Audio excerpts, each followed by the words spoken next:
सराव परीक्षेमुळे विद्यार्थ्यांमध्ये आत्मविश्वास निर्माण होतो. या परीक्षेतून विद्यार्थ्यांना त्यांच्यातील त्रुटी आणि उणीवा कळतात. त्यामुळे आणखीन अभ्यास करून विद्यार्थ्यांना बोर्ड परीक्षेत चांगलं यश मिळतं, असं मत आमदार संजय केळकर यांनी 12वी विज्ञान आणि वाणिज्य सराव परीक्षेची पाहणी करताना व्यक्त केलं. आमदार संजय केळकर यांच्या पुढाकाराने आणि प्रेरणा संस्थेच्या वतीनं सलग 13व्या वर्षी 12वी विज्ञान आणि वाणिज्य शाखेच्या विद्यार्थ्यांसाठी 7 डिसेंबरपासून सराव परीक्षेचं आयोजन करण्यात आलं. यावेळी केळकर यांनी पाहणी करून विद्यार्थ्यांना शुभेच्छा दिल्या.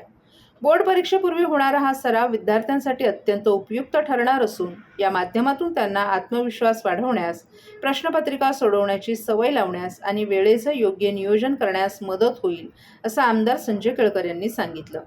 ही सराव परीक्षा 7, 14, 21 आणि 28 डिसेंबर रोजी घेण्यात येत आहे.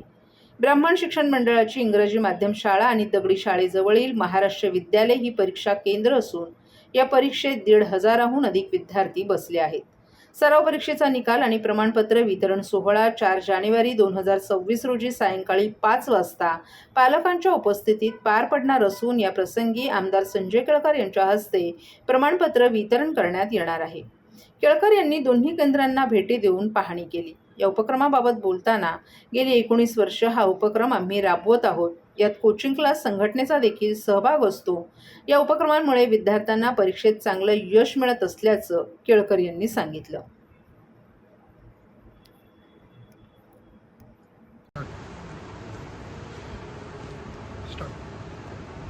डिसेंबर महिन्यामध्ये दरवर्षी म्हणजे गेली अनेक वर्ष, मला वाटते 19 वर्ष जरी झाली असतील, की 12वीच्या विद्यार्थ्यांना कॉमर्स आणि सायन्स यांना सराव झाला पाहिजे या हेतूने आम्ही या ठिकाणी त्यांच्या सराव परीक्षा घेतो. 4ही रविवार या सराव परीक्षेमध्ये हे विद्यार्थी सहभागी होतात. हजारो विद्यार्थी त्याच्यात सहभागी होतात आणि याच्यामध्ये कोचिंग क्लास संघटनेचा पण फार मोठा सहभाग असतो, त्यांचं सहकार्य असतं.